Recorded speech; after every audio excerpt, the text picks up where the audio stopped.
Take this $20 and get off my property. You'll never amount to anything. $20? The morning I signed those papers, my hand was shaking. Not from nerves, not from fear, from something I still don't have a clean word for. The conference room was on the 14th floor of a building in downtown Charlotte, North Carolina.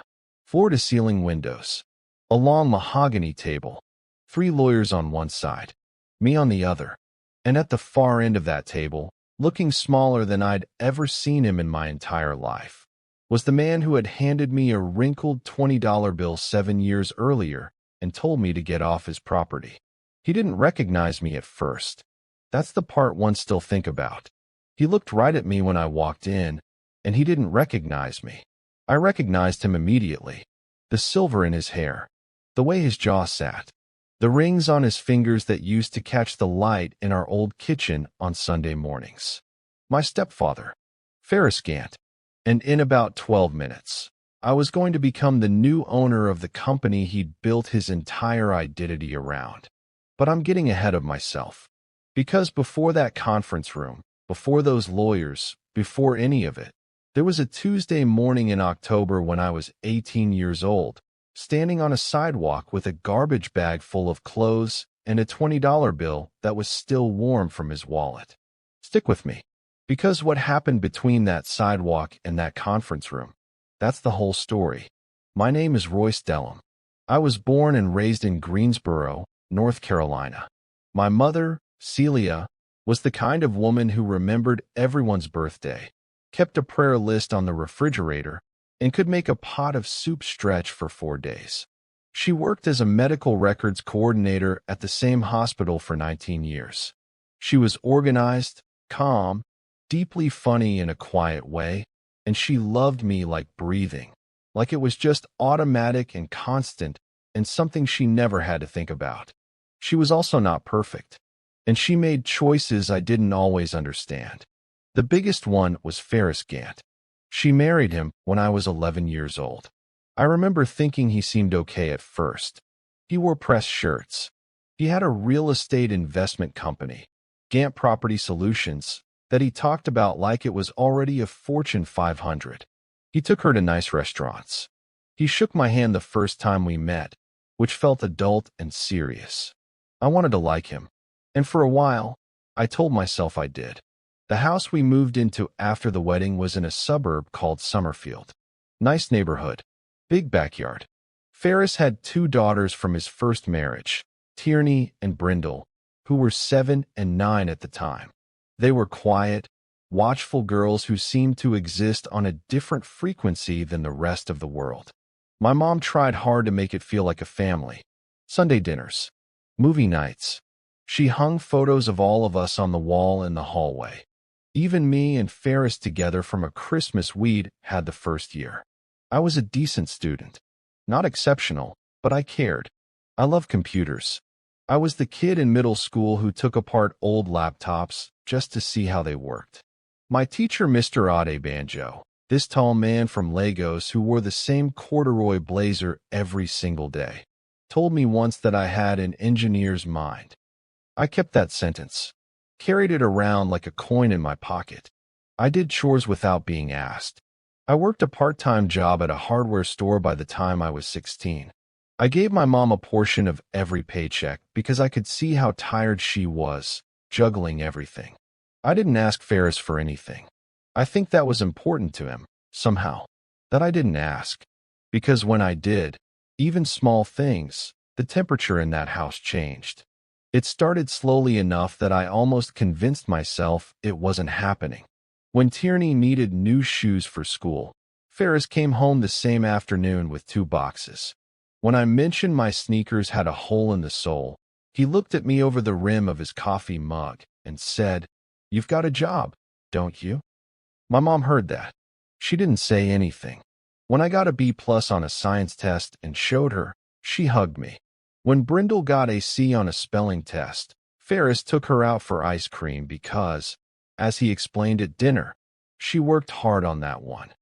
The rules in that house had 2 different sets. One for his daughters, one for me. And my mother, God love her, was so exhausted from trying to hold everything together that I think she stopped seeing it after a while. Or maybe she saw it and didn't know what to do about it. I've gone back and forth on that for years. I never blamed her. But I noticed everything. The way Ferris would talk about his company at dinner like it was a kingdom. Gant Property Solutions. He had commercial properties across Guilford County, strip malls, office buildings, a few warehouses. He liked to remind people of that. Regularly. And loudly. "You know what this family has?" he said once, cutting his steak at the dinner table. He looked at Tierney and Brindle when he said it. Not at me. "This family has real assets. Real wealth. And when I'm gone, you two will never have to worry about a thing." My mother smiled carefully. I looked at my plate. I was 15. The summer before my junior year of high school, my mom started getting headaches. Bad ones. The kind that made her sit very still in dark rooms and speak softly. She went to the doctor twice and came home with prescriptions both times. She said it was stress, that she just needed to slow down. I noticed she was thinner. I noticed she stopped finishing her food. I noticed she and Ferris had a conversation one evening in the kitchen that stopped the moment I walked in, and neither of them said anything for a beat too long. I thought they were fighting about money. I didn't ask. I should have asked. By the time I was 17, my mother had been diagnosed with a glioblastoma, a brain tumor, and was in and out of treatment at Wake Forest Baptist Medical Center. I don't want to rush through that part, because losing her wasn't sudden. It was slow. It was watching her disappear in pieces while everything around her kept moving. I drove her to appointments when Ferris said he had work. He had work a lot. I sat with her in waiting rooms with plastic chairs and bad lighting, and I held her hand, and she told me stories about growing up in Durham, about her own mother who made the best sweet potato pie in the county, about a trip to Myrtle Beach she'd taken before I was born. "Royce," she said once, lying in the hospital bed with the thin blanket pulled up. She was looking at the ceiling. "I need to tell you something." But then a nurse came in, and the moment passed, and she got tired, and I told her we'd talk later. We never talked later. She died on a Wednesday morning in October. I was 18. It was 3 weeks after my birthday. The funeral was quiet, and then Ferris changed the locks. Not literally that day. He gave it exactly 11 days. I came home from school. I was finishing my senior year, trying to hold myself together, and there was a cardboard box on the front porch. My clothes, my laptop, a few books, a photograph of me and my mom from when I was little. He was standing in the doorway when I walked up the driveway. "I think you know what this is," he said. I stood there on that walkway and looked at him. The pressed shirt, the rings, the way he held the door frame like he owned everything in the universe. "I'm still in school," I said. My voice was steady. I was proud of that. There's plenty of GEDs for kids who have to grow up fast. He reached into his pocket, pulled out a folded bill, held it out. "This ought to help you get started." A 20. A single, wrinkled $20 bill. "You'll never amount to anything," he said. Not loud. Almost casual. Like he was commenting on the weather. "You know that, right? You've got nothing. No name. No money. No family." I took the 20. I picked up my box. And I walked to the end of that driveway without looking back. But here's what I didn't know yet. What would take me years to find out. My mother had a life insurance policy. $120,000. Ferris was the sole beneficiary. But that wasn't the thing that destroyed me when I finally learned it. The thing that destroyed me was the document she'd been trying to tell me about in that hospital room. I spent the first 3 nights in my car, an old Civic I'd bought with my hardware store money. It was October in North Carolina, so it was cold but not unbearable. I parked in a lot near a Waffle House and left the engine running until I couldn't afford the gas anymore. I remember sitting there in that parking lot on the second night, eating crackers from a sleeve I'd bought for $1 and thinking about my mother's face. The way she looked when she laughed at something I said. The way she smelled, like lavender soap and something warm I could never name. I let myself cry that night. Really cry. The kind where you can't control your breathing and your whole chest feels cracked open. I think I needed to. I think if I hadn't, it would have hardened into something that would have made me a different kind of person. A harder kind. A colder kind. I didn't want that. But I also had $14 left and no idea what to do next. I found a shelter on Westover Hills Boulevard through a referral at a church my mother used to take me to. I stayed there for 2.5 months. I got a new job, warehouse work, 5 in the morning until 1 in the afternoon. I slept in the shelter. I saved every dollar I wasn't spending on food. And in January, I enrolled in community college. Not because I had a plan, because I was afraid of who I'd become if I didn't. I didn't tell anyone at school where I lived. I kept my head down. I studied computer networking. I found free Wi-Fi at the public library and stayed until they locked the doors. I had one goal. Just one. Don't disappear. My mother had believed in me before I believed in myself. The least I could do was prove she wasn't wrong. That was the deal I made with myself on a cold January morning, standing outside the community college in a second-hand coat with a backpack full of library books. No more surviving. Time to build something. Here's where the story gets complicated. About 8 months after I left Ferris's house, I got a call from a woman named Deborah Hughes. She identified herself as my mother's attorney, a woman my mother had hired quietly, without telling Ferris. I didn't know my mother had an attorney. I barely had a phone. Your mother came to me 14 months before she passed, Deborah told me. Her voice was careful and deliberate. She was concerned about some financial arrangements in her marriage, and she made some preparations. She told me that my mother had drafted a personal letter, notarized, witnessed, that she'd intended to give me before she died. She'd also amended a small savings account that Ferris didn't know about. The balance was $11,000. $11,000 that legally belonged to me. Ferris hadn't known about it. My mother had been quietly setting it aside for 2 years in an account under her maiden name. I sat down in the library when I took that call. I put my hand over my mouth. Because it wasn't the money, though God knows I needed it. It was the thought of her doing that, planning that, protecting me even when she was sick, even when she was disappearing. She knew. She knew what he was, and she tried to give me a head start. I finished my associate's degree, then transferred to NC State on partial scholarship. I studied computer science. I worked part-time doing IT support for a small property management firm, which, now that I think about it, is almost too on the nose given who my stepfather was. I was good with systems. I was good at seeing where things broke down and figuring out why. I was patient in a way that surprised people who didn't know where I'd come from. At 23, I got my first real job at a tech firm in Raleigh, Torrent Systems. They built infrastructure software for commercial real estate companies. Commercial real estate. Even then, I almost laughed. By 25, I was a senior developer. I was also quietly building something on the side. A platform for small commercial landlords. Not the big institutional ones, but the regional ones, the ones like Gantt Property Solutions, to manage their leases, their maintenance requests, their vendor payments in one place. I called it ClearSpan. I built the first version in my apartment using a standing desk made from 2 stacks of textbooks and a piece of plywood. At 26, I had 12 paying clients. At 27, I had 63. At 28, I took my first meeting with a venture capital firm. And that's when everything accelerated.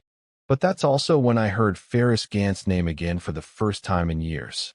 A woman I'd gone to NC State with, Pressa Womack, who was now a commercial real estate broker in Charlotte, called me on a Tuesday afternoon. "Royce," she said, "you know a company called Gantt Property Solutions?" My stomach dropped. "Why?" I said. "Because they just lost 3 of their major tenants, and they're hemorrhaging money. Word is Ferris Gant over-leveraged during COVID and never recovered.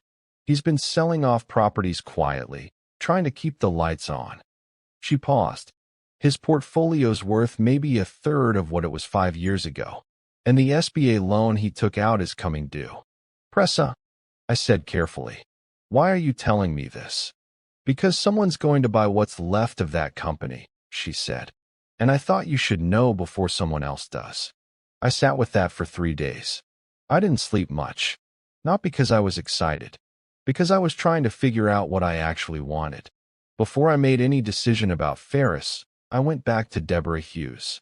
I hadn't spoken to her in years, just used the $11,000 my mother left and thanked her properly. But there was something Deborah had mentioned years ago that I'd never fully followed up on. She'd said my mother came to her because she was concerned about financial arrangements in her marriage. I wanted to know what that meant. Deborah was retired now, living in Pinehurst. She met me for coffee at a place near the golf course. She was in her late 60s, gray-haired, with reading glasses on a beaded chain. She opened her bag and pulled out a manila folder. I kept copies of everything, she said. I always do. What was in that folder took me 20 minutes to fully process.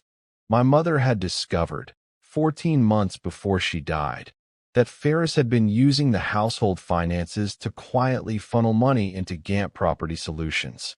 Not unusual for a business owner. But the business wasn't healthy. It had never been as healthy as he claimed. And the lifestyle he maintained, the house, the cars, the private school tuition for his daughters, was largely financed by my mother's salary and her credit. Her credit. He had opened 4 accounts in her name without her full knowledge. She'd signed papers she thought were household documents. She'd trusted him with the filing. By the time she understood what had happened, she was sick. And by the time she was gone, her estate was tangled into his company's finances in ways that were, as Deborah put it, deliberately obscured. That $120,000 life insurance payout? A significant portion of it had already been designated in internal company documents as a loan repayment to Gant Property Solutions. My mother's death had been converted into a business transaction. I sat across from Deborah Hughes in that coffee shop and stared at the table for a very long time. Is any of this actionable? I asked. My voice was quiet. She folded her hands. 7 years later? Some of it, possibly. With the right attorney and the right financial forensics team. She looked at me steadily. The question is whether you want to go that route. I drove back to Raleigh with the folder on the passenger seat. I stopped once at a gas station outside Sanford, went around to the side of the building where no one could see me, and I just stood there against the brick wall for about 5 minutes. Not crying, just breathing. I thought about my mother signing papers she didn't fully understand. Sitting at the kitchen table in good faith, trusting a man who was already calculating what she was worth to him. I thought about her setting aside $11,000 in a secret account because she was scared. My mother was not a naive woman. She was a woman who got into something before she saw it clearly, and by the time she did, she was running out of time.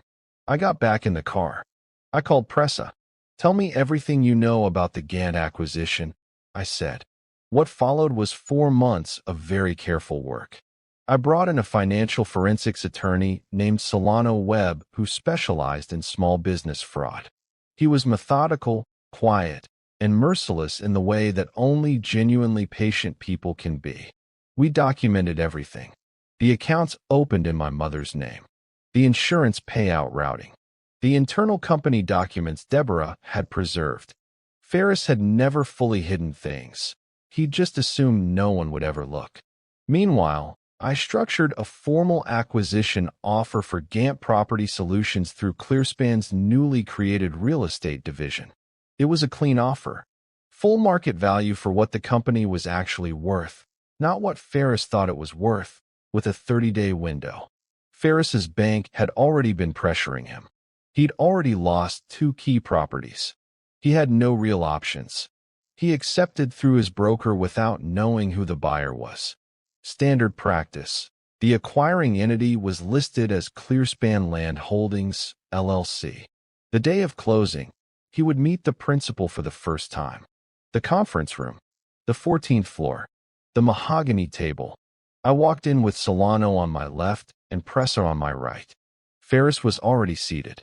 He had a lawyer with him, a young guy who looked nervous. Ferris himself looked tired. He'd aged more than 7 years in 7 years. He was wearing a suit that probably fit him better 5 years ago. He looked up when I came in, and there it was. That moment. He didn't know me. His eyes passed right over my face.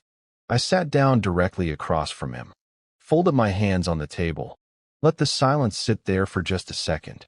"Mr. Gant," I said, "I'm Royce Delham. I'm the principal buyer and CEO of Clearspan Land Holdings." He blinked. Then something moved behind his eyes, like a door opening somewhere he hadn't been in a long time. "Royce," he said slowly. "Yes, sir," I said. He looked at the table, then back at me. His jaw shifted. "You're Celia's son," I said. "Yes." The room was very quiet. His attorney put his pen down. Ferris looked like he was calculating something. I could see it, the old reflex, looking for the angle, looking for the exit. But there wasn't one. I made a cup of coffee. I stood at my window looking out at Raleigh, the city I'd built my life in, the city that had nothing to do with him. And I thought about what I wanted to carry forward. Then I sat down and I read it. He wrote about my mother, how he'd been in financial trouble before they married and had convinced himself everything would straighten out. How he'd made choices he told himself were temporary that became permanent. How he'd looked at me, this boy who looked so much like his mother, who worked without being asked and never complained, and felt something he couldn't manage.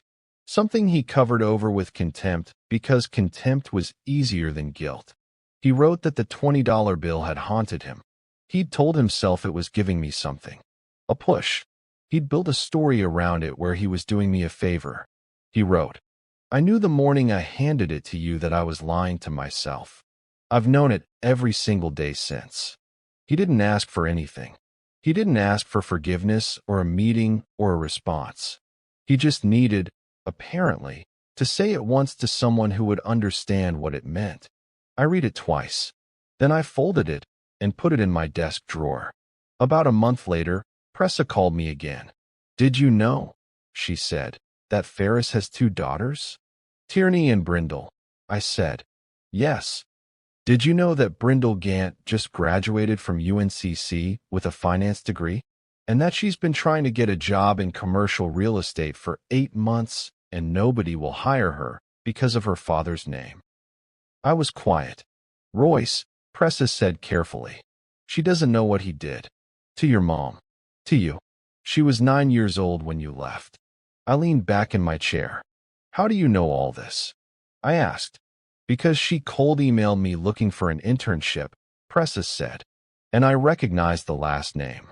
I thought about Tierney and Brindle, those quiet, watchful girls at the dinner table, 7 and 9 years old, just as much shaped by Ferris as I was, just in different directions. They were not him. A week later, I called Brindle Gant. She picked up on the second ring, and her voice was cautious and professional and a little bit scared. "Ms. Gant," I said, "my name is Royce Delham. I run a company called Clearspan, and I think you might be exactly the kind of person we're looking for." There was a very long pause on the other end of the line. "I know who you are," she said quietly. "My dad told me. He told me everything." "Then you know this isn't pity," I said. Another pause. "Why?" she asked. Just that one word. And I thought about it. Really thought about it. "Because your last name is yours to rebuild," I said. "Same as mine." She started at Clearspan the following month. "I want to tell you what my life looks like now because I think it matters. I have an office with plants in it. I water them every Monday morning, and I find that genuinely satisfying. I live in a house in North Raleigh with a porch where I drink coffee at 6 a.m. and watch the neighborhood wake up. I mentor 3 kids from a program at a shelter on the east side of the city. 2 of them are in college now. Clearspan has 47 employees. The portfolio we acquired from Gant Property Solutions has been restructured and is performing. Brindle is one of the best analysts on my team. She works hard without being asked. She doesn't complain. She reminds me, in the best possible way, of someone. I visited my mother's grave on the 1-year anniversary of the acquisition. I brought flowers, lavender, because of the soap. I sat on the grass beside the headstone for a while, and I talked to her the way I used to talk to her. About work. About things I'd seen. About a movie I'd watched that I thought she would have loved. And then I said, "I think I'm okay, Mom." That was the truest thing I'd said in years. People always ask me what the secret was. They want me to say discipline, or strategy, or the right investor at the right time. And those things matter. They do. But honestly, the real thing that kept me going, through the shelter, through the warehouse mornings, through the textbook desk, and the library Wi-Fi, was one simple decision I made on a January sidewalk at 18 years old. I decided that his voice was not the voice I was going to listen to. Not because I was strong, because I was tired. Tired of carrying someone else's version of who I was. He told me I had no name, no money, no family, but he was wrong about all three. My name was my mother's maiden name, and she'd spent 2 years quietly protecting it. My money was built one paycheck at a time by a kid who refused to disappear. And my family is everyone who ever believed in me when I hadn't quite figured out how to believe in myself yet. That's what I know now. You can hand someone a $20 bill and a closed door and think that's the end of their story. But some people take that $20 and they build something you'll never see coming. If this story meant something to you, share it with someone who needs to hear it today. Subscribe and stay close. There are more stories coming. And trust me, you don't want to miss what's next.